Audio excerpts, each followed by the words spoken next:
Hello friends, आपका स्वागत है पीसीएम संग्रह क्लास में। तो देखो, इस नए वीडियो में हम डिस्कस करने वाले हैं चैप्टर नंबर 1 है आपका फिजिक्स का, वैद्युत आवेश और क्षेत्र। ठीक है, इसके आज हम एमसीक्यू डिस्कस करने वाले हैं। इंपॉर्टेंट एमसीक्यू होंगे और आपके भाई पीवाईक्यू एमसीक्यू हैं। ठीक है, पीवाईक्यू हैं और सीधा आपको किस में मिलने वाले, पेपर में मिलने वाले हैं। तो देखो, अब हम डिस्कस करते हैं इंपॉर्टेंट पीवाईक्यू। ध्यान से आप समझना। ठीक है, वैसे देखो आसानी लगेंगे क्योंकि अगर आपने टॉपिक पढ़ा होगा ना तो आसान लगने वाले हैं। ठीक, तो और अच्छी आपकी प्रिपरेशन हो जाएगी भाई। तो देखो, फर्स्ट पीवाईक्यू आपका जिसको हम डिस्कस करते हैं। पहला पीवाईक्यू कह रहा है कि वैद्युत आवेशों के बीच, क्या कह रहा है कि वैद्युत आवेशों के बीच लगने वाला बल दिया जाता है। ठीक है, तो देखो वैद्युत आवेशों के बीच लगने वाला बल अगर आपको पता हो तो आपने आपने पढ़ा है फॉर्मूला कि हम कूलोम का नियम के कूलोम का नियम से हम एक बल का फॉर्मूला निकालते हैं। ठीक है, क्या निकलता है, F बराबर के Q1 Q2 upon are square, ये निकलता है ना। ये किसके लिए काम आता है ये बताओ। तो ये आपको पता होगा, ये क्या करता है कि आवेशों के बीच बल को देखता है। और वो चीज़ ये कह रहा क्वेश्चन कि वैद्युत आवेशों के बीच लगने वाला बल, अब वो मैंने आपको बताया कौन, कूलोम का नियम। ठीक है, तो सीधा सीधा आंसर हो जाएगा कूलोम के नियम से। ये तो हो नहीं सकता गॉस का नियम, लाप्लास का नियम भी नहीं हो सकता ना, फैराडे के नियम। ठीक है, क्यों फैराडे के नियम भी नहीं हो सकते भाई। तो देखो ये हो जाएगा आपका आंसर, कूलोम के नियम से हम क्या कर सकते हैं। ये पीडीएफ भाई आपको मिल जाएगी। ठीक, टेलीग्राम में, क्या कूलोम के नियम से हम कर सकते हैं। ठीक, तो ये इसका राइट आंसर हो जाएगा। तो देखो नेक्स्ट क्वेश्चन की तरफ आगे बढ़ते हैं। नेक्स्ट क्वेश्चन है आपका कि कांच की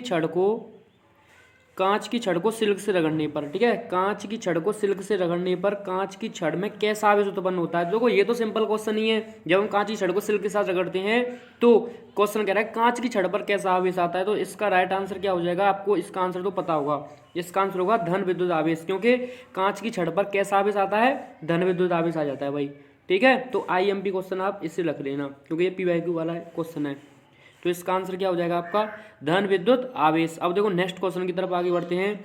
नेक्स्ट है आपका कि आवेश का ऐसा मात्रक क्या होता है। तो देखो ये तो सिंपल है, आवेश का ऐसा मात्रक आपको पता होगा।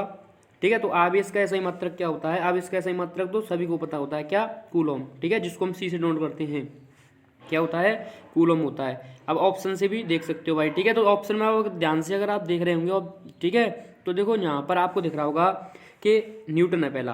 क्या न्यूटन हो सकता है, न्यूटन किसका होता है, बल का होता है। फेराइड ये होता तो आवेश का ही है, पर लेकिन ये आवेश का सबसे बड़ा मात्रक है। ठीक है, ये ऐसा ही मात्रक नहीं है। ठीक, अब बात करते हैं जूल। जूल किसका मात्रक है, कार्य का। तो बस बचा क्या, कूलोम, यही बचा। ये इसका राइट आंसर हो जाएगा, वैसे भी हमको पता है। ठीक है, कूलोम को हम किससे नोट करते हैं, सी से करते हैं भाई। ठीक, तो देखो अब नेक्स्ट क्वेश्चन की तरफ आगे बढ़ते हैं। नेक्स्ट क्वेश्चन है आपका सिंपल, एकदम आसान। ठीक है, इस क्वेश्चन को आप ध्यान से पढ़ो। क्या कह रहा है, ये इंपॉर्टेंट है भाई, वैद्युत फ्लक्स। देखो वैसे आसान भी है ये और पर लेकिन इंपॉर्टेंट है ये क्वेश्चन। ठीक है, क्या कह रहा है क्वेश्चन कह रहा है कि वैद्युत फ्लक्स का ऐसा ही मात्रक है। वैद्युत फ्लक्स का क्या है, ऐसा ही मात्रक। ठीक है, तो वैद्युत फ्लक्स का ऐसा ही मात्रक। अब देखो हम निकालते हैं। ठीक है, मैं आपको यहाँ पर निकालता बनाता हूँ। ठीक है, तो देखो वैद्युत फ्लक्स का मात्रक दो रूप में हो सकता है। ठीक है, वो हम डिस्कस करते हैं। देखो मैं अगर आपको क्लियर बताना चाहूँ तो देखो आपने एक फॉर्मूला पढ़ाई होगा भाई, वैद्युत फ्लक्स को पहले से हम 5 से नोट करते हैं। ठीक है, 5 बराबर क्या होता है, एक तो आपने ये फॉर्मूला पढ़ा होगा EDA। देखो मैं इसका वेक्टर रूप में लिखना चाहूँ तो ई वेक्टर, सॉरी ये तो अदिश राशि है। ठीक है, तो EDA क्या होता है, cos थीटा होता है ये। ठीक है, पाई बराबर, क्योंकि मैं इसे ऐसे भी लिख सकता था E डॉट DA, डॉट से हम डिनोट कर सकते हैं ना, क्योंकि ये कैसी है, एक स्केलर क्वांटिटी है। तो या ऐसे लिख लो EDA cos थीटा, इससे तो हमें कोई मतलब है ही नहीं, क्यों हम निकालेंगे सिर्फ इससे निकलेगा मात्र किसका। ठीक, अब देखो इससे अब जब आप इसका मात्र निकालोगे तो आप ध्यान से देखो, क्या ई वैद्युत क्षेत्र है। अब आप देखो इनको आप ध्यान से ऑब्जर्व कर रहे होंगे, ये किस में मात्रक है। अगर आप यहाँ डायरेक्ट निकाल सकते हो कोई प्रॉब्लम नहीं है। ई बराबर, एक फॉर्मूला आपने पढ़ा था कि वैद्युत क्षेत्र की जो तीव्रता होती है वो F/Q होती है, ये होता है ना। इससे भी आप निकाल सकते हो, पर लेकिन वो इनमें ही नहीं है, इन ऑप्शन में वो वाला मात्रक नहीं, क्योंकि दो रूपों में, उसको भी हम डिस्कस करेंगे। ठीक है, पहले हम इसके ऑप्शन के अनुसार देख लेते हैं। तो आपने एक ई में एक फॉर्मूला पढ़ा होगा, ई और विभवांतर में एक रिलेशन होता है। ठीक है, ई बराबर B/dl, ये आपने रिलेशन पढ़ा होगा भाई। ठीक है, क्या होता है, ई बराबर B/dl। ठीक, और इंटू ए, ये है ना। ठीक, इनमें रिलेशन होता है, ये आपने पढ़ा होगा। विद्युत क्षेत्र और विभवांतर रिलेशन होता है, ई बराबर V/dl। विभवांतर का मात्रक क्या होता है, वोल्ट होता है ना।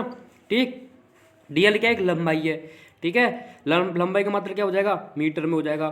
क्षेत्रफल कितना हो जाएगा, मीटर स्क्वायर हो जाएगा, ये हो जाएगा ना। जब आप मीटर से इस एक को काट दोगे कितना बचेगा, ऊपर बचेगा आपका 1 मीटर। तो मात्रा क्या निकलेगा आपका, मात्रा निकलेगा वोल्ट इंटू मीटर, ये निकलेगा ना, क्योंकि 1 मीटर से 1 मीटर से कैंसिल हो गया, 1 मीटर बचा, तो क्या है वोल्ट इंटू मीटर, जो आपको ऑप्शन में दिख रहा होगा। ठीक है, जो आपको ऑप्शन में दिख रहा होगा, कौन सा ऑप्शन है आपका, ऑप्शन नंबर बी। ठीक है, ये रहा आपका आंसर, ये 1 मिनट, ये है आपका ये क्या, वोल्ट इंटू मीटर, ये इसका आंसर हो जाएगा भाई। ठीक है, ऑप्शन नंबर बी जी। ठीक है, अब मैं बात कर रहा था कि एक और होता है इसका, उसके रूम में भी देख लेते हैं हम। ठीक है, उसके रूम में भी अगर डिस्कस करना चाहूँ तो देखो, उसके रूम में अगर हम डिस्कस करें तो आपने वो सेम में फाइव बराबर क्या था, ई डी ए। ठीक है, इसके बारे में हम डिस्कस कर लेते हैं, हम कोष्टी टागु नहीं लेते हैं क्योंकि हम मात्रा के बारे में डिस्कस कर रहे हैं। ठीक, ये हो गया ई डी ए। अब देखो, अगर हम यहाँ से निकालें इसका मात्रक, तो आपको पता है ई बराबर क्या होता है, F1 क्यू होता है इंटू क्या है, डी ए। ठीक है, ये क्या होता है, क्षेत्रफल सदिश यहाँ पर। अब देखो ई बराबर F1 क्यू, एफ का मात्रक बल है, फोर्स का मात्रक कितना हो जाएगा, न्यूटन, बल का मात्रक न्यूटन, आवेश क्यू, आवेश को से डोंट करते हैं ना क्यू को हम, और आवेश का मात्रा अभी पढ़ा था हमने, ऐसा ही क्या था, कूलम था, क्योंकि सभी मात्रा हम ऐसा ही में डिस्कस कर रहे हैं। बल क्या है वो, सॉरी ये क्या है, एफ क्या है, न्यूटन, वो सॉरी न्यूटन नहीं, बल है, बल का मात्रक क्या होता है, न्यूटन, ये लिख दिया। ये क्यू क्या है, चार्ज, आवेश, ये इसका मात्रक लिख दिया कूलम, और ये क्या है, क्षेत्रफल, तो क्षेत्रफल का मात्रक क्या हो जाएगा, मीटर स्क्वायर में। तो क्या निकला मात्रक, न्यूटन इंटू मीटर स्क्वायर प्रति कूलम। ठीक है, एक ये भी होता है, अगर मान लो आपसे वो ऑप्शन में ना दे, ये दे दे, तो ये हो जाएगा इसका आंसर। और सेकंड क्या था, वोल्ट इंटू मीटर निकला था। ठीक है, तो याद रखना आप, ये दोनों मात्रक इसके होंगे। ठीक है, ये सेकंड वाला समझ लो, और ये आपका फर्स्ट वाला हो गया। ठीक है, ये इनके मात्रक भाई। अब देखो नेक्स्ट क्वेश्चन की तरफ आगे बढ़ते हैं। नेक्स्ट क्वेश्चन है, आवेशित खोखले चालक के अंदर किसी बिंदु पर वैद्युत क्षेत्र होगा। ठीक है, क्वेश्चन कह रहा है, ध्यान से समझना, देखो सिंपल एकदम, अगर आप आसान समझोगे। क्वेश्चन कह रहा है, ये 1 मिनट हाइलाइटर ले लेते हैं। ठीक, आवेशित खोखले चालक के अंदर किसी बिंदु पर वैद्युत क्षेत्र होगा।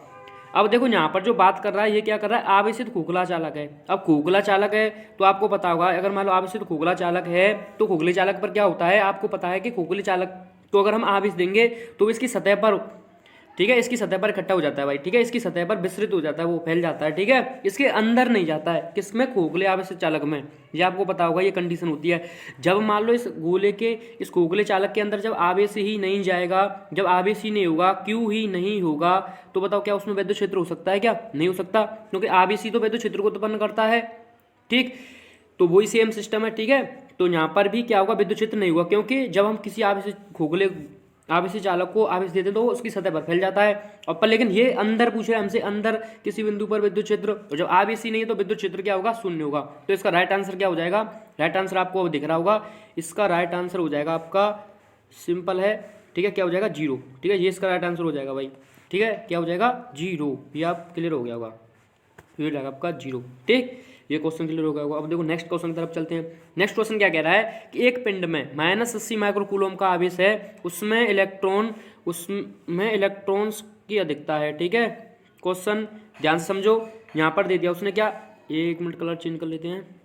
ठीक, क्या दे दिया उसने, -80 माइक्रोकूलम। ठीक है, ये है। अब एक पिंड में कितना है, इतने -80 कूलम आवेश है, यानी क्यू ही तो है ये। 1 मिनट, ये क्या है, क्यू ही तो है भाई। ठीक, क्या है, क्यू, तो क्यू बराबर कितना है, -80 माइक्रोकूलम, ये है।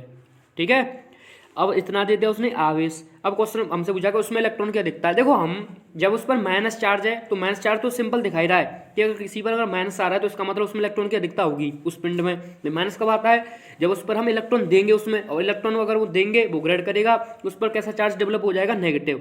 ठीक है, तो माइनस तो हम वैसे भी समझ जाते हैं अधिकता, अगर ये कहता नहीं अधिकता है तो हम वैसे भी समझ जाते कि उसमें इलेक्ट्रॉन की अधिकता है। ठीक है, अब हम वो पूछ रहा है कितने इलेक्ट्रॉन की अधिकता है, तो आपने क्वांटमीकरण का सिद्धांत पढ़ा होगा। ठीक है, क्वांटमीकरण का सिद्धांत क्या कहता है कि Q बराबर NE। ठीक है, ये आपने पढ़ा होगा, ये कलर नहीं दिख रहा आपको, Q बराबर NE, ये होता है ना। ठीक, अब आप वैल्यू रख दो भाई, आवेश कितना आपका 80 माइक्रोकूलम।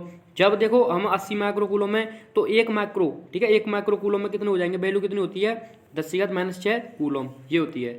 ठीक है, 1 माइक्रोकूलम में 10⁻⁻6 कूलम, तो इस Q को पहले हम कूलम में ले जाते हैं। ठीक है, जब आप इसमें मल्टीप्लाई करोगे तो ये हो जाएगा 80 × 10⁻⁻6, किस में चेंज हो गई, ये कूलम में। ठीक है, अब Q की वैल्यू रख देते हैं, हम सोल्व कर लेते हैं। अब देखो Q क्या था, Q बराबर NE, ये हो गया। ठीक, Q की वैल्यू कितनी आई, अभी देखो चार्ज तो बस जो भी नेगेटिव है ना, जो नेगेटिव साइन तो बस ये दिखा रहा है कि उसमें इलेक्ट्रॉन क्या दिखता है, ठीक है। जब हम वैल्यू पुट करते हैं तो हम साइन को नहीं लेते भाई। अब एन तो हमें ज्ञात करना है कितने हैं।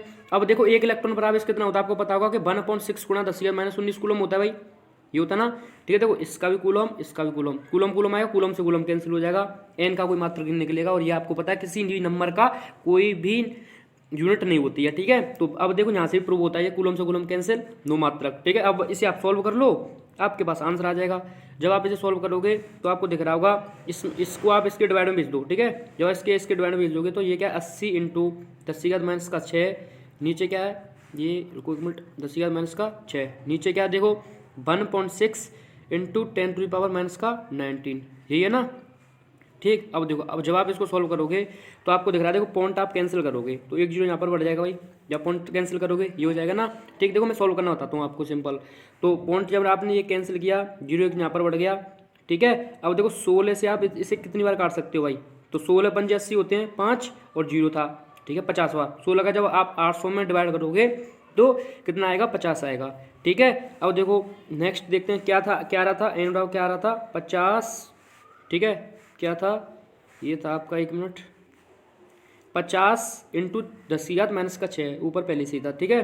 कितना है ये है 10⁻⁻6, नीचे देखो क्या है, नीचे है आपका 1/6, ये तो कैंसिल हो गया, 10⁻⁻19 बचा। अब देखो जब मैं इसको ऊपर लेकर जाऊंगा, क्या करूंगा, जब मैं इसको ऊपर लेकर जाऊंगा 10⁻⁻19 को, तो ये पॉजिटिव हो जाएगी, ऊपर जाएगी तो ये पॉजिटिव हो जाएगी, तो डायरेक्ट लिख देता हूँ ऊपर, ठीक है। क्या हो जाएगी ये बन जाएगी आपकी 10⁻+19, ये हो जाएगी ना, ठीक। अब आप देखो 5 को ऐसे लिखा मैंने, ये देखो ये 10 लिख सकता हूँ मैं, 10, ये कितना हो जाएगा, आप यहाँ से कितना बचा आपका, यहाँ से बचा 10⁻+13 बचेगा। जब देखो आधार सेम है, क्या कह रहा हूँ मैं, जब इनके आधार सेम है तो क्या हो जाएंगी, पावर जुड़ेंगी। अब देखो कितना है, वो है -6, और ये इसको जोड़ोगे आप तो प्लस माइनस माइनस ही होता है भाई, ठीक है। तो कितना बचेगा, इसमें से कट करके 13 आएगा, तो ये पावर सॉल्व किया मैंने, ठीक है। 13, 10 की पावर कितनी हो जाएगी, 13 हो जाएगी, ठीक। अब देखो नेक्स्ट ये कितना आया, 10 की घात आ गया आपका 13, ठीक। अब देखो नेक्स्ट अगर हम बात करें किसकी, ये आपको दिख रहा होगा, देखो 13 एक पावर इस पर है और 13 इस पर है, 13 और 1 कितना हो जाएगा 14, तो कितना हो जाएगा 10 की पावर 14 आ जाएगा भाई आपका आंसर। इलेक्ट्रॉन की संख्या कितनी है उसमें दिखता, 5 × 10⁻14, ठीक है। ऐसे हम सॉल्व कर सकते हैं, सिंपल था क्वेश्चन। और देखो नेक्स्ट क्वेश्चन की तरफ आगे बढ़ते हैं, क्वेश्चन नंबर ये आपका 7, ठीक है। ये क्या कह रहा है, इसको आप ध्यान से समझो कि एक आवेशित चालक की सतह के किसी बिंदु पर विद्युत क्षेत्र की तीव्रता, ठीक है। तो देखो इस क्वेश्चन क्या कह रहा है, क्वेश्चन कह रहा है हमसे कि एक आवेशित चालक की सतह के किसी बिंदु पर विद्युत क्षेत्र की तीव्रता 0 होती है, सतह के लंबवत होती है, सतह की स्पर्शी होती है, सतह पर 45 डिग्री पर होते हैं, ये पूछ रहा है हमसे, ठीक है। जब भी देखो ध्यान रखना, एक आवेशित चालक की सतह के किसी बिंदु पर विद्युत क्षेत्र की तीव्रता हमेशा उस सतह के लंबवत होती है, कैसी होती है, हमेशा उस सतह की कैसी होगी, आपकी लंबवत ही होगी भाई, ठीक है। ये एक मिनट हाईलाइटर ये तो ठीक है, क्या होगी, सतह के लंबवत होगी, तो ये इसका राइट आंसर हो जाएगा आपका, ये इसका राइट आंसर हो जाएगा, ठीक। ये वाला ऑप्शन नंबर बी, कैसी होगी, सतह के लंबवत होगी हमेशा चालक की सतह पर विद्युत क्षेत्र की तीव्रता, ठीक है। ये इसका राइट आंसर। अब देखो क्वेश्चन नंबर 9 को हम डिस्कस करते हैं। क्वेश्चन नंबर 9 क्या कह रहा है, क्वेश्चन नंबर 9 कह रहा है हमसे कि किसी चालक वैद्युत, देखो माध्य लग गया, ये क्या है, ये जो चीज़ है ना, ये तो ये क्या है, माध्यम है, ठीक है, क्या है, माध्यम है ये भाई, ये आपकी है माध्यम, ठीक है, ये माध्यम। तो क्वेश्चन क्या कह रहा है, किसी चालक या वैद्युतरोधी माध्यम का परावैद्युतांक हो सकता है, ठीक है। अगर मैं आपको वैसे बता दूं तो देखो किसी भी कुचालक वैद्युतरोधी परावैद्युतांक माध्यम हमेशा 1 से अधिक होता है, ठीक है। क्या होगा, 1 से ग्रेटर देन मिलेगा आपको, 1 से अधिक मिलेगा किसी भी वैद्युतरोधी कुचालक का परावैद्युतांक, ठीक है। क्या होता है, 1 से अधिक होता है। अब आप ऑप्शन से देख सकते हो, ठीक है, और देखो ऑप्शन भी बता रहे हैं आंसर क्या हो सकता है, ठीक है। तो देखो ये कितना है, -3, तो ये तो देखो 1 से कम है, 0, ये भी 1 से कम है, ये 0, ठीक है। फिर क्या है 0.7, ये भी 1 से कम है, क्या बचा 6, तो ये इसका क्या हो जाएगा राइट आंसर भाई, ठीक है। हमेशा 1 से अधिक होता है, ध्यान रखना आप, ये प्लस का 6। और आप देखो वैसे भी आंसर देख सकते हो, देखो तीनों 1 से छोटी वैल्यू दी हुई हैं और 1 से बड़ी है, तो आप सोच सकते हो कि ऐसा क्यों हो सकता है। ऑप्शन अगर आप सोचें, अगर मालूम नहीं आता है क्वेश्चन, अगर आप सोचें थोड़ी सी थिंकिंग करें तो आप फिर सोच सकते हो कि ये सारे ऑप्शन 1 से कम हैं, तो ओनली बस ये ग्रेटर देन है, तो इसका मतलब यही आंसर हो सकता है। जब आप तुक्का लगाएं तब कह रहा हूँ मैं, ठीक है, अगर आपको नहीं पता हो, ठीक है, तो यही ग्रेटर देन है, ये वैसे इसका राइट आंसर 1 से अधिक होता है, इसलिए हम तो ऐसे लगा लिए इसका आंसर, ठीक है। क्योंकि किसी को चालक वैद्युत माध्यम की परावर्तन क्या होता है, 1 से अधिक होता है। तो इसका राइट आंसर हो जाएगा 6। ठीक, अब देखो नेक्स्ट क्वेश्चन की तरफ आगे बढ़ते हैं। क्वेश्चन नंबर है आपका 10। अब देखो क्वेश्चन नंबर 10 क्या कह रहा है उसको डिस्कस करते हैं भाई। क्वेश्चन नंबर 10 कह रहा है कि 2 कूलम, ठीक है, 2 कूलम के 2 बराबर व विपरीत आवेश परस्पर 0.4 मीटर की दूरी पर रखे गए हैं। निकाय की वैद्युत ध्रुवागुण ज्ञात कीजिए।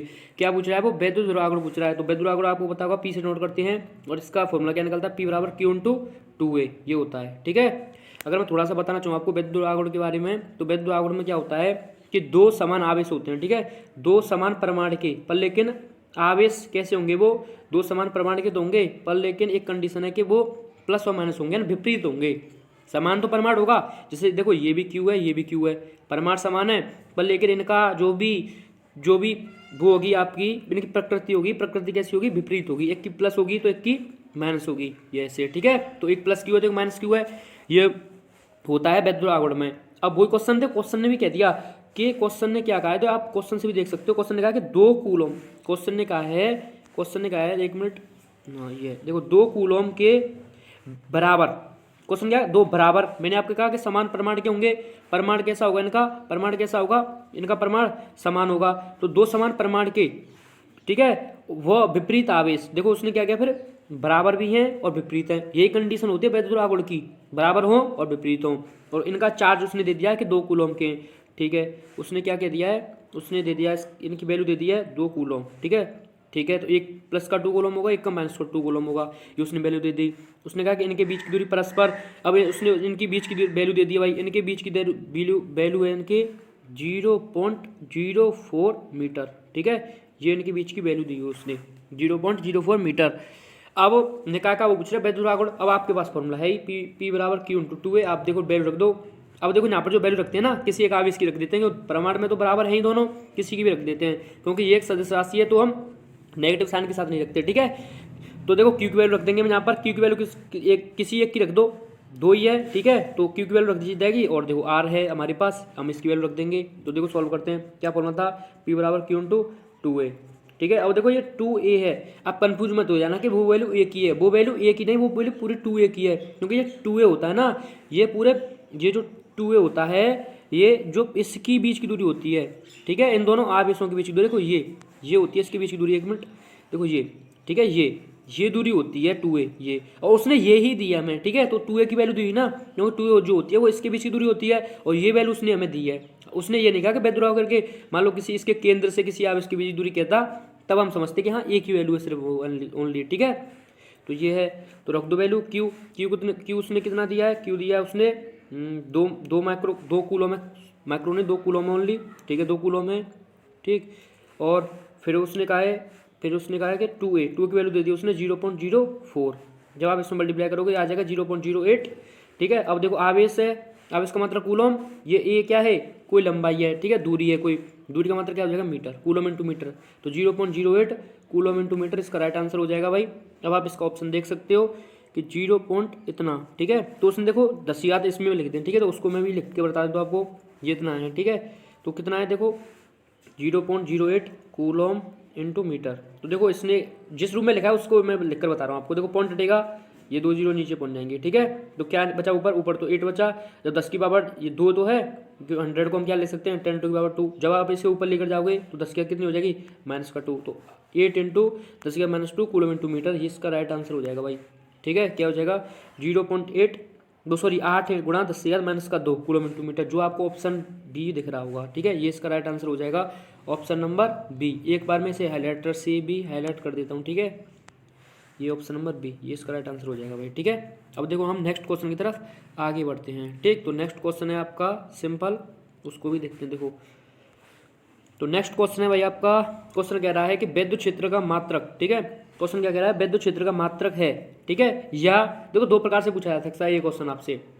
क्वेश्चन ये कह सकता है कि वैद्युत क्षेत्र का मात्रक है, क्या कह सकता है कि वैद्युत क्षेत्र की तीव्रता का मात्रक है। ठीक है, 2 है, या तो वैद्युत क्षेत्र का मात्रक कहेगा या वैद्युत क्षेत्र की तीव्रता का मात्रक कहेगा।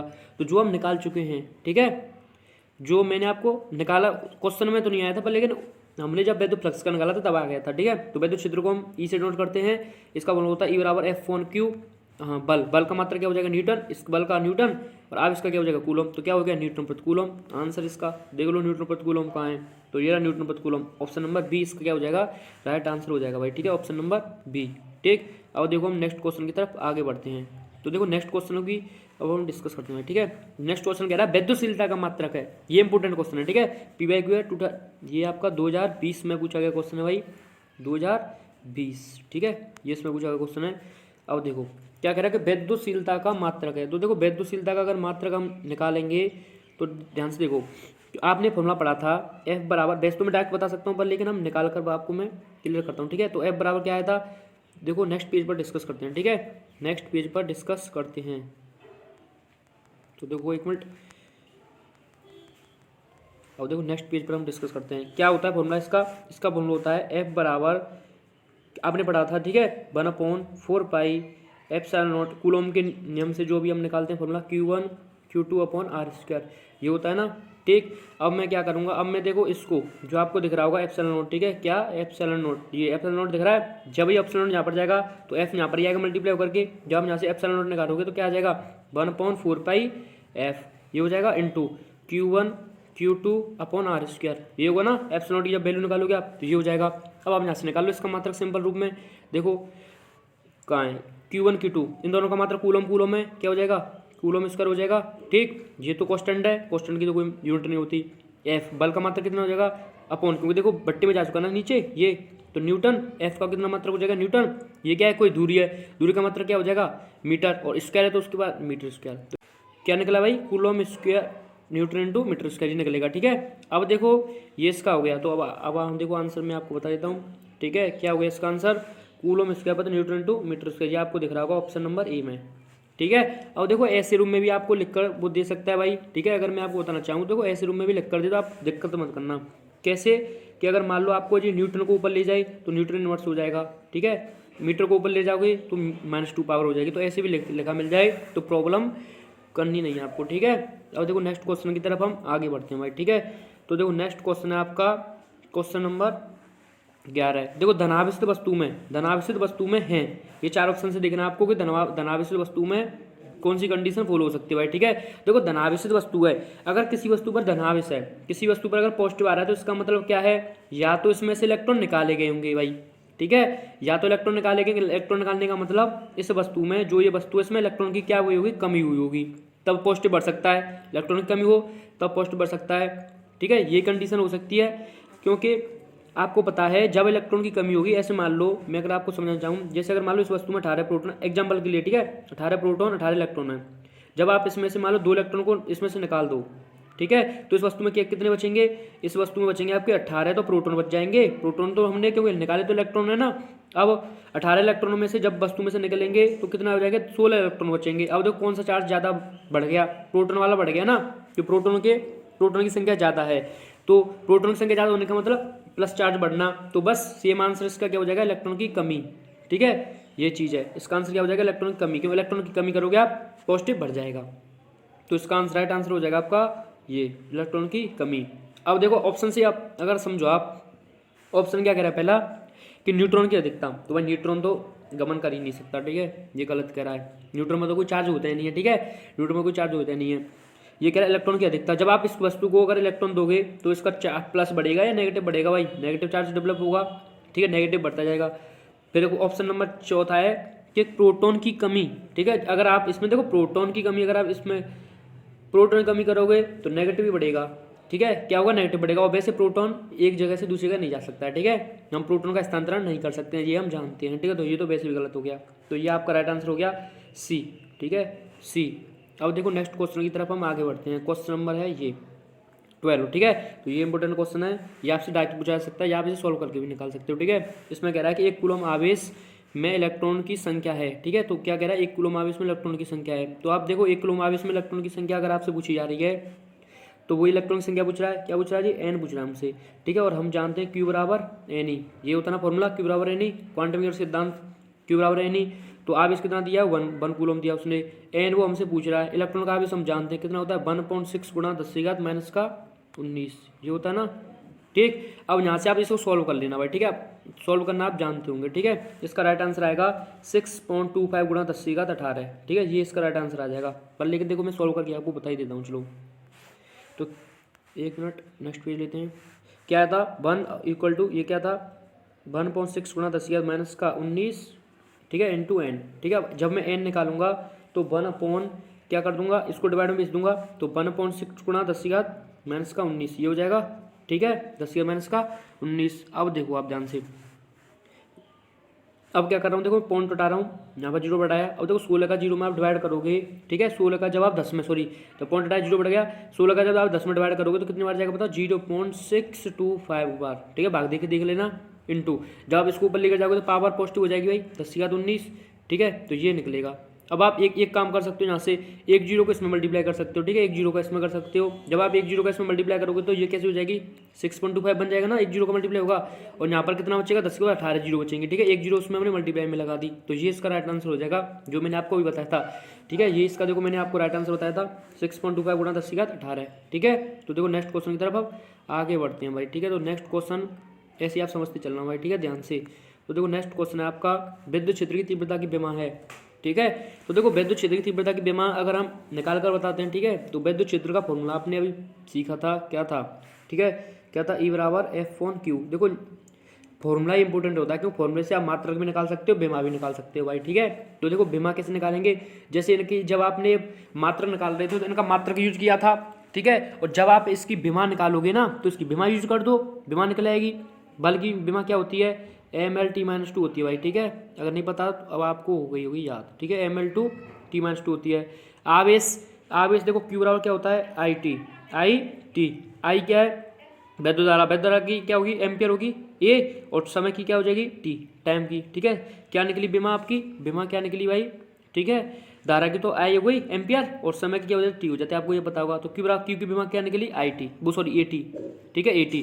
अब आप इसको कर लो सॉल्व, आपका विमा निकल आई, ठीक है। तो देखो विमा क्या निकली, M, ठीक है, L। अब देखो टी को मैं ऊपर लेकर जाऊंगा, T-3 हो जाएगी, ठीक है, और एक ऊपर लेकर जाऊंगा तो A-1, ये निकलेगा आपका आंसर ML/T-3 A-1। तो देखो ML/T-3 A-1, ये रहा ऑप्शन नंबर बी, जो इसका राइट आंसर हो जाएगा भाई, ठीक है। अब देखो हम नेक्स्ट क्वेश्चन की तरफ आगे बढ़ते हैं, ठीक। तो देखो नेक्स्ट क्वेश्चन है आपका 20, ठीक है। ये क्या कह रहा है कि दो विद्युत क्षेत्र रेखा एक दूसरे को किस कोण पर काटती हैं, तो बस इसका आंसर आप कमेंट से देखना भाई, मत भूलना, ठीक है। दो विद्युत क्षेत्र रेखा एक दूसरे को किस कोण पर काटती हैं, काटती नहीं है, क्या हो जाएगा इसका राइट आंसर, काटती नहीं है, ठीक है। क्यों नहीं काटती, क्योंकि जब अगर मान लो ये काट देंगी, क्योंकि अगर मान लो किसी बिंदु पर अगर इन्हें काटी, ठीक है, जैसे अगर मान लो तो मैं विद्युत क्षेत्र रेखा ले लूँ, ठीक है, ये मैंने कोई विद्युत क्षेत्र रेखा ले ली, ठीक है। अगर मान लो ये पॉइंट है, ठीक है, इस पॉइंट पर अगर विद्युत क्षेत्र की तीव्रता, अगर वो सॉरी विद्युत क्षेत्र मुझे की दिशा ज्ञात करनी है, तो क्या करूँगा मैं, इस पर स्पर्शरेखा खींचूंगा, स्पर्शरेखा ही तो बताती है विद्युत क्षेत्र की दिशा, इस बिंदु पर ये इधर हो जाएगी। अब मान लो, अब भाई काट रही है ना विद्युत क्षेत्र रेखाएं, जब अगर मान दूसरी भी अगर काटेगी तो क्या होगा, उस एक बिंदु पर दो विद्युत क्षेत्र रेखा हो जाएंगी, ऐसे मान लो एक की इधर हो गई तो एक की उधर हो जाएगी, और ऐसा हो ही नहीं सकता कि एक बिंदु पर दो विद्युत क्षेत्र की दिशा हो, ठीक है, एक बिंदु पर दो विद्युत क्षेत्र की दिशा नहीं हो सकती भाई, ठीक है। तो बस इसलिए ये एक दूसरे को काटती नहीं है, ठीक है। कहीं आप ऑप्शन लगा देंगे 90 डिग्री पर, 45 पर, दो विद्युत क्षेत्र रेखा काटती ही नहीं है एक दूसरे को, ठीक है। अब देखो नेक्स्ट क्वेश्चन है आपका, क्वेश्चन नंबर है ये, ठीक है, कोई भी हो, विद्युत आघूर्ण का ऐसे मात्रक होता है, तो वही देखो अभी हम क्वेश्चन में भी हम निकाल कर आएंगे। P बराबर क्या होता है, Q/2 है, ये होता है विद्युत आघूर्ण। अब इसका क्या होता है, Q, ये कोई दूरी है, दूरी का मात्रक मीटर, तो कूलम/मीटर हो जाएगा, देख लो आप आंसर हो जाएगा, ठीक है। तो इसमें भाई ऑप्शन थोड़े से मिस्टेक कर गए, ठीक। तो देखो इसमें ऑप्शन कूलम/मीटर सभी दिए हुए, तो देखो इनको काट देना, बस इसका आंसर आप लिख लो, ठीक है, क्या आ जाएगा, ऐसे मात्रक कूलम/मीटर, ठीक है, ये हो जाएगा, ठीक है, क्या हो जाएगा, कूलम/मीटर, ये इसका राइट आंसर हो जाएगा भाई, ठीक है, कूलम/मीटर। तो देखो नेक्स्ट क्वेश्चन की तरफ बढ़ते हैं हम आगे। नेक्स्ट क्वेश्चन क्या कह रहा है, नेक्स्ट क्वेश्चन हमसे पूछ रहा है कि निम्नलिखित में से किस राशि का मात्रक वोल्ट होता है, ठीक है। तो किस राशि का मात्रक वोल्ट प्रति मीटर, सॉरी वोल्ट नहीं, वोल्ट प्रति मीटर होता है, वोल्ट प्रति मीटर ये पूछ रहा है। अब बताओ वोल्ट प्रति मीटर किसका होता है, हमने पहले क्वेश्चन में डिस्कस किया था, फाइबर का क्या निकला था, वोल्ट प्रति मीटर निकला कि नहीं निकला था भाई, सॉरी वोल्ट प्रति मीटर फाइ का नहीं था, ये निकला था विद्युत क्षेत्र का, ठीक है। वोल्ट इंटू मीटर होता है इसका, क्या होता है, वोल्ट इंटू मीटर होता है भाई, वोल्ट इंटू मीटर, ठीक है। क्योंकि अगर आप फॉर्मूला जानते होंगे, E बराबर क्या होता है, B/dl, ये होता है ना रिलेशन विद्युत क्षेत्र और विभवांतर में, ठीक है। तो वी का मात्रक क्या हो जाएगा, वोल्ट, ठीक है, और लंबाई का क्या हो जाएगा, मीटर। क्या निकला, वोल्ट प्रति मीटर। तो वोल्ट प्रति मीटर किसका मात्रक हो जाएगा, विद्युत क्षेत्र का, ठीक है। ये इसका राइट आंसर हो जाएगा, विद्युत क्षेत्र, ठीक है। ये आपको क्लियर हो गया होगा, विद्युत क्षेत्र इसका राइट आंसर हो जाएगा, ठीक। अब देखो नेक्स्ट क्वेश्चन की तरफ आगे बढ़ते हैं, ये है, ठीक। तो क्वेश्चन कह रहा है कि निर्वात में पराविद्युत स्थिरांक होता है, ठीक है। निर्वात में पराविद्युत स्थिरांक कितना होता है, ये हमसे पूछ रहा है भाई क्वेश्चन, ठीक है। तो हमको पता है कि निर्वात में पराविद्युत स्थिरांक कितना होता है, निर्वात में होती है 1, ठीक है। पराविद्युत स्थिरांक की वैल्यू कितनी होती है, 1 होती है भाई, ठीक है, याद रखना आप। निर्वात में पराविद्युत स्थिरांक की वैल्यू कितनी होती है, 1 होती है। तभी तो आप 1/4 की वैल्यू क्या रख देते हो, डायरेक्ट इसकी वैल्यू कोई रख देते हो, क्योंकि फर्क ही नहीं पड़ता कोई, जब वायु में रखी हो, क्योंकि वायु में निर्वात एक ही बात है ना, वायु निर्वात, उसमें वैल्यू 1 होती है। 1 का मल्टीप्लाई जब इस वैल्यू तो करोगे तो वही वैल्यू निकलती है, ठीक है। ये तो नेक्स्ट क्वेश्चन की तरफ आगे बढ़ते हैं हम, ये है, ठीक है। क्वेश्चन नंबर है ये आपका, एक ये क्या बोल रहा है, ये क्वेश्चन बोल रहा है हमसे कि यदि छोटे वैद्युत ध्रुवों के कारण अच्छी स्थिति में वैद्युत क्षेत्र EA उतनी दूरी पर निश्चित स्थिति में EE हो, तो देखो EA और EA, इससे तो आप कंफ्यूज मत होना, ये इंग्लिश में लिख दिया, ठीक है। तो क्या कर दिया है, इंग्लिश में थोड़ा सा रिटर्न कर दिया भाई, ठीक है। क्या देखो ए किससे डिनोट कर दिया, ये एक्सिस से, क्योंकि किसका है, ये अच्छी है, ठीक है। हम एक्सिस इंग्लिश में डिनोट करते हैं जब अच्छी को, और ई होता है इक्वेटोरियल, ठीक है। इक्वेटोरियल को हम क्या करते हैं, निरक्षीय हो, ठीक है। निरक्ष को इंग्लिश में क्या कहते हैं, इक्वेटोरियल, तो ई इसका सिंबल ले लिया, बस ये है। बस आपको पता होना चाहिए कुछ जो भी निकलता है, ठीक है। तो आपको पता होगा कि वैद्युत ध्रुव आघूर्ण अच्छी स्थिति में क्या होता है, अच्छी स्थिति में होता है आपका 2kp/r3, ये होता है ना, ठीक। EA अच्छी स्थिति में अगर बात करूँ EE में, इसमें क्या होता है, इसमें होता है आपका kp/r3, ये होता है ना, ठीक। तो देखो इसका क्या है, इसका है आपका 2kp/r3 और इसका क्या है kp/r3, ये है ना, ठीक। तो 2kp/r3, इसका क्या kp/r3। अब आप यहाँ पर अगर मान लो इस, देखो इसकी जगह पर किसकी वैल्यू है, ये देखो kp/r3, ये किसकी वैल्यू है, इसकी है ई इक्वेटोरियल की, ठीक है। तो इसकी अगर आप पुट कर दो यहाँ पर, तो देखो क्या होता है, EA बराबर 2, इसके ऊपर क्या पुट हो जाएगा, क्या पुट हो जाएगा, ये ना पुट हो जाएगा, और ये रिलेशन निकला, ये इसका आंसर हो जाएगा। तो ये ऑप्शन आपको दिख रहा होगा, ऑप्शन नंबर बी इसका क्या हो जाएगा, राइट आंसर हो जाएगा भाई, ठीक है। Option number B is correct answer this question, ठीक है। EA 2 EE, ठीक है, ये हो जाएगा। और मैंने आपको बताया था कैसे आया। तो देखो नेक्स्ट क्वेश्चन की तरफ डिस्कस करते हैं। तो देखो नेक्स्ट क्वेश्चन है आपका, जब किसी वस्तु को आवेशित किया जाता है तो उसका द्रव्यमान बढ़ता है, घटता है, अचल रहता है या बढ़ घट सकता है, ठीक है। तो देखो आपको पता होगा कि जब किसी वस्तु को क्या करिए, आवेशित किया जाए, तो आवेशित करने का मतलब या तो उसमें से इलेक्ट्रॉन निकाले गए या इलेक्ट्रॉन दिए गए, ये चीज़ होगी ना। अब देखो क्या उससे द्रव्यमान पर कोई फर्क पड़ेगा, भाई द्रव्यमान फर्क पड़ेगा, क्योंकि जो हम इलेक्ट्रॉन देंगे ना, अगर मैं बात कर रहा हूँ किसकी, इलेक्ट्रॉन की, जब हम किसी वस्तु को इलेक्ट्रॉन देंगे तो इलेक्ट्रॉन का भी तो खुद का द्रव्यमान होगा ना। इलेक्ट्रॉन का खुद का द्रव्यमान कितना होता है, 9.1 × 10⁻³ किलोग्राम, ये होता है ना। अब भाई जब अगर मान लो किसी वस्तु में से आप इलेक्ट्रॉन निकाल रहे हो, ये समझ लो, अगर आप 2 इलेक्ट्रॉन निकालोगे तो 2 इलेक्ट्रॉन द्रव्यमान के बराबर उसमें कमी हो जाएगी, ये हो जाएगी ना। तो 2 का गुणा कर दो आप इसमें, इतने आप इसके द्रव्यमान के बराबर कमी हो जाएगी। और जब किसी वस्तु उसको आप द्रव्यमान दोगे तो उसमें उतने ही जब आप जितने इलेक्ट्रॉन उसको दोगे उतने ही इलेक्ट्रॉन द्रव्यमान की उसमें वृद्धि हो जाएगी, ठीक, क्योंकि इलेक्ट्रॉन का खुद का द्रव्यमान होता है, ठीक है। तो क्या होगा, अगर आप दोगे इलेक्ट्रॉन, उसमें अगर वस्तु को इलेक्ट्रॉन दोगे तो उसमें द्रव्यमान क्या होगी, उसकी वृद्धि होगी। जो इलेक्ट्रॉन देने से इलेक्ट्रॉन खुद का द्रव्यमान लेकर आएगा, वो उसको बढ़ाएगा। और जब आप क्या करोगे, द्रव्यमान में उस इलेक्ट्रॉन को निकालोगे तो क्या होगा, उतना ही द्रव्यमान कम हो जाएगा, क्योंकि इलेक्ट्रॉन जो निकलेगा वो द्रव्यमान लेकर जाएगा खुद का, उसको कम कर देगा, ठीक है। तो बढ़ या घट दोनों काम हो सकते हैं, ठीक है। और जब इलेक्ट्रॉन दोगे तो बढ़ेगा, और अब आप इलेक्ट्रॉन निकालोगे तो घटेगा, ठीक। नेक्स्ट क्वेश्चन की तरफ आगे बढ़ते हैं। देखो तो देखो नेक्स्ट क्वेश्चन है आपका कि धातुओं का परावर्तनांक होता है, ठीक है। तो धातुओं का परावर्तनांक कितना होता है, अनंत होता है। ये तो डायरेक्ट आंसर देने वाला क्वेश्चन है, ठीक है। तो धातुओं का परावर्तनांक कितना होता है, अनंत होता है भाई, ठीक है, ठीक। अब देखो नेक्स्ट क्वेश्चन, वैद्युत फ्लक्स का मात्रक क्या है, ठीक है। देखो फिर आ गया ये क्वेश्चन, वैद्युत फ्लक्स का मात्रक क्या होता है, वोल्ट इंटू मीटर, ठीक है। ये क्वेश्चन क्या होता है, वोल्ट इंटू मीटर। तो इंपोर्टेंट है, तभी ये बार बार क्वेश्चन आया है, क्या होता है, वोल्ट इंटू मीटर, ठीक।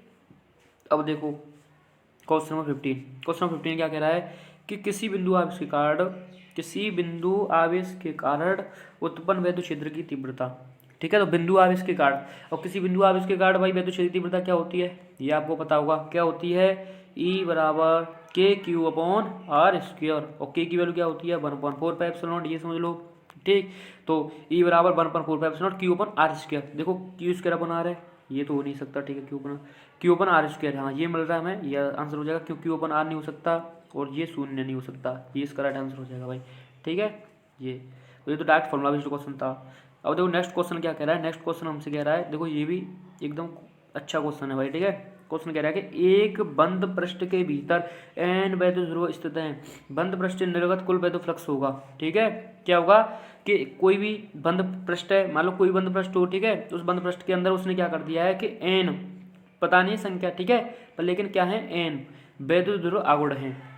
ठीक है, उससे निर्गत फ्लक्स क्या हुआ। अगर आपको पता हो गॉस की प्रमेय, अगर मैं थोड़ा सा आपको बताना चाहूँ तो गॉस की प्रमेय क्या होती है, किसी बंद पृष्ठ के अंदर ही लगते हैं गॉस की प्रमेय। अगर मान लो इसके अंदर जितने आवेश होंगे, ठीक है, जैसे अगर आपने गॉस की पृष्ठ में समझाने के लिए 2 आवेश ले रहा हूँ, ठीक है, तो जब आप इसे निर्गत फ्लक्स निकालते हो क्या होता है, जितने आवेश हैं सभी का क्या होगा, बीजगणितीय योग होगा, तो Q plus Q upon epsilon not, क्योंकि एप्सिलॉन नॉट गुना होता है, ये होता है गॉस की प्रमेय, क्योंकि सभी आवेश क्या हो जाते हैं, ऐड हो जाते हैं जितने अंदर होंगे। अब एक चीज बताओ, जब मैं इसके अंदर क्या रखूंगा, वैद्युत ध्रुव आगुण रखूंगा। ठीक है, एक वैद्युत आगुण में क्या होता है कि समान प्रमाण के होते हैं और नेगेटिव, यानी एक पॉजिटिव होगा तो एक नेगेटिव होगा, विपरीत प्रकृति के होते हैं।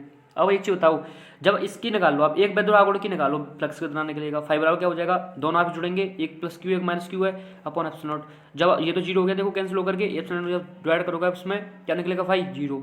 जब मान लो एक वैद्युत आगुण के लिए जीरो है तो कितने वैद्युत आगुण रख लो, क्योंकि वैद्युत आगुण में क्या होता है कि एक विपरीत प्रकृति के और समान प्रमाण के, तो एक दूसरे को कैंसिल करते रहेंगे, एक दूसरे को कैंसिल करते रहेंगे, तो फ्लक्स कितना निकलेगा, शून्य ही निकलेगा उसमें। ठीक है, कि इसका राइट आंसर क्या हो जाएगा, शून्य हो जाएगा भाई। ठीक है, जिसका राइट आंसर हो जाएगा शून्य। ठीक, तो देखो जी समझ गए होंगे आप। ठीक, तो अब चलते हैं क्वेश्चन नंबर नेक्स्ट की तरफ। क्वेश्चन नंबर नेक्स्ट क्या कह रहा है, क्वेश्चन नंबर नेक्स्ट हमसे कह रहा है कि यदि दो विद्युत आवेशों के मध्य, यदि दो विद्युत आवेशों के मध्य दूरी को आधा कर दिया जाए तो उनके मध्य वैद्युत बल का मान हो जाएगा। ठीक है, तो अच्छा क्वेश्चन है भाई ये। ठीक, क्वेश्चन ने क्या कहा कि यदि दो विद्युत आवेशों के मध्य दूरी को आधा कर दिया जाए, तो देखो पहले बल कितना होगा, पहले देखो हम सिंपल ले रहे हैं, जब उनके बीच की दूरी आर है, ये समझ लो, मैंने आर मार रहा हूँ मैं दूरी उनको। ठीक है, दो आवेशों के बीच की दूरी, तो उनके बीच क्या हो जाएगा के क्यू, इस मान लो दो आवेश मान लिया मैंने Q1 Q2 upon are square, ये चीज़ होगी ना। ठीक है, समान मान लो, कुछ भी मान लो। अब देखो मेन चीज़ है उसकी दूरी। ठीक है, तो के Q1 Q2 upon are square ये निकलेगा ना, जब क्या हो कि एक Q1 आवेश यहाँ पर रखा हो, एक यहाँ पर रखा हो, इनके बीच दूरी कैसी हो, आर हो। पर लेकिन अगर मान लो वो क्या कर रहा है कि आर को क्या कर रहा है, अगर मान लो वो आर को चेंज कर दे रहा है। ठीक है, अगर मान लो आर डैश मान लें हम, जो चेंज हो रही है उसको वो क्या कर रहा है, आधा कर रहा है। ठीक है, मध्य दूरी को क्या कर दिया जाए, आधा कर दीजिए, R/2 कर रहा है। वो जो पहले दूरी थी कितनी R, उसको R/2 कर रहा है। ठीक है, तो आप एफ डैश कितना निकलेगा वो जो पूछ रहा है, फिर दोनों बलों का मान हो जाएगा। ठीक है, उनके मध्य विद्युत बल का मान क्या होगा, जब उनके बीच दूरी को आधा कर दी जाए तो बल पर क्या प्रभाव पड़ेगा देखते हैं। ठीक है, तो देखो के, इन पर तो कोई प्रभाव पड़ेगा नहीं भाई, आवेश तो वही है सेम, दूरी क्या हो जाएगी R/2 हो जाएगी। तो ठीक है, तो आर डैश इसका मतलब है जो नई वाली दूरी है वो क्या हो जाएगी R/2। तो जब मैं रखूंगा R/2 तो आर स्क्वायर अपन 4 हो जाएगी भाई। इसका जब वर्ग करोगे आप, इसका क्यों आर स्क्वायर होता है ना, जब इसका वर्ग करोगे तो आर का वर्ग आर स्क्वायर, और 2 का वर्ग कितना हो जाएगा 4। ठीक है, अब देखो नेक्स्ट, जब आप इस 4 ऊपर ही तो जाएगा मल्टीप्लाई भाई, यहाँ पर आपको दिख रहा होगा 4 ऊपर ही तो रहेगा।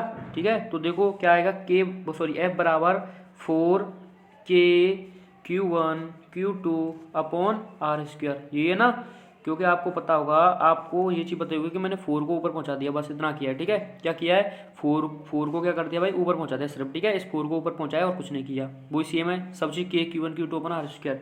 ठीक, तो देखो 4 के ये चीज़ है। अब देखो आपको ये दिख रहा होगा, ये चीज़ दिख रही होगी, ये चीज़ दिख रही है ना, ये वैल्यू देखो किसकी है, देखो ये वैल्यू, ये आपको दिख रही होगी, ये वैल्यू किसकी है, आपको ये चीज़ दिख रही होगी। ठीक है, ये इसकी वैल्यू है, देखो इसकी। ठीक है, इसकी वैल्यू है ये एफ, वही चीज़ है, किसकी वैल्यू है, एफ की। ठीक है, तो क्या कर दूंगा मैं, इसके ऊपर पुट कर दूंगा, इसके ऊपर क्या पुट कर दूंगा, एफ, तो क्या हो जाएगा 4F, ये हो जाएगा ना। तो जो एफ डैश निकलेगा, क्या निकलेगा, वो जो पहले जो लग रहा था बल, उसका क्या हो जाएगा, 4 गुना हो जाएगा। ठीक है, क्या हो जाएगा, 4 गुना हो जाएगा। तो राइट आंसर क्या हो जाएगा इसका, 4 गुना। ठीक है, 1/4 नहीं होगा, ध्यान रखना, क्या हो जाएगा, 4 गुना हो जाएगा भाई इसका राइट आंसर। ठीक, तो ये क्वेश्चन आपको क्लियर हो गया, ठीक है, 4 गुना हो जाएगा। अब देखो नेक्स्ट क्वेश्चन की तरफ चलते हैं हम।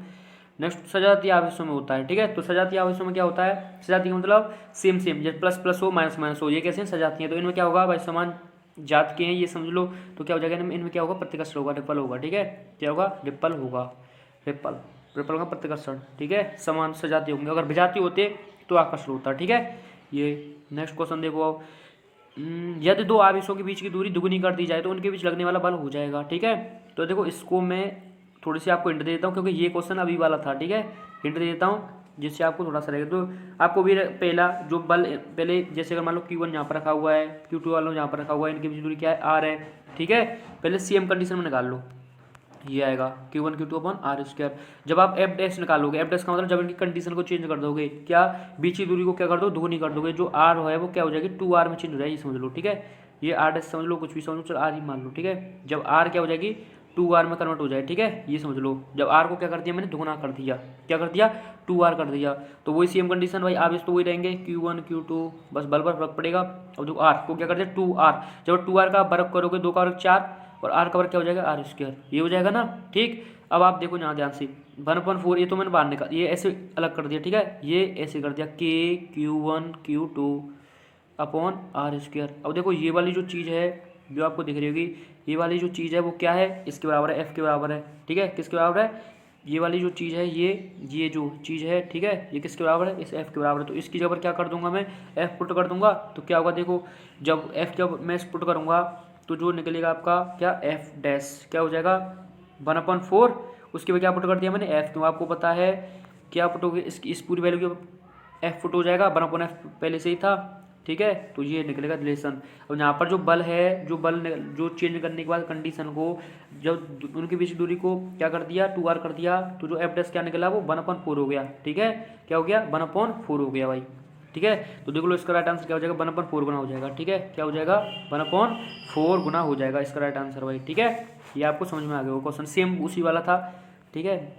अब देखो नेक्स्ट क्वेश्चन क्या कह रहा है कि दो आवेशों के मध्य लगने वाले कूलम्ब बल निर्भर करता है, ठीक है। तो दो लास्ट क्वेश्चन है ये आपका कि दो आवेशों के मध्य लगने वाला कूलम्ब बल निर्भर करता है, ठीक है, किस किस पर निर्भर करता है। तो पहली कंडीशन में उसने दे दिया है क्या, वो निर्भर करता है मात्रकों पर, दूसरा माध्यम पर। अब देखो जो लगने वाला जो बल है वो देखो मात्रक पर भी निर्भर करता है और उनके माध्यम पर भी निर्भर करता है, ठीक है, दोनों पर निर्भर करता है, ठीक। ये चीज़ आपको पता होगी भाई, तब जब आपने इसको पढ़ा होगा, दोनों कंडीशन पर ही निर्भर करता है, ठीक है। क्योंकि मात्रक बदलने पर, क्योंकि हमें पता है कि 1/4 जो है 1/4 उसका सीजस में तो एक मान होता है, पर लेकिन उसका किसमें SI में क्या होता है 9/10⁹। तो इसका मतलब मान अगर अलग अलग लेंगे तो अलग अलग वैल्यू आएंगी, तो दोनों पर निर्भर करता है, ठीक है। इसका राइट आंसर हो जाएगा उपयुक्त दोनों, ठीक।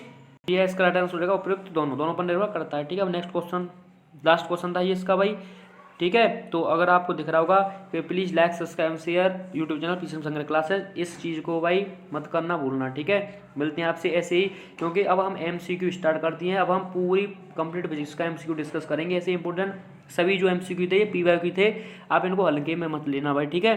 तो PYQ थे, ऐसे हम डिस्कस करेंगे। ऐसे ही वीडियो पाने के लिए सब्सक्राइब एंड शेयर पीसीएम संग्रह क्लासेस। मिलते हैं आपसे इस नई वीडियो में, और वीडियो देखने के लिए थैंक यू सो मच, ठीक। स्वस्थ रहिए, मस्त रहिए, अच्छे से पढ़ाई करते रहिए। मिलते हैं आपसे नई वीडियो में।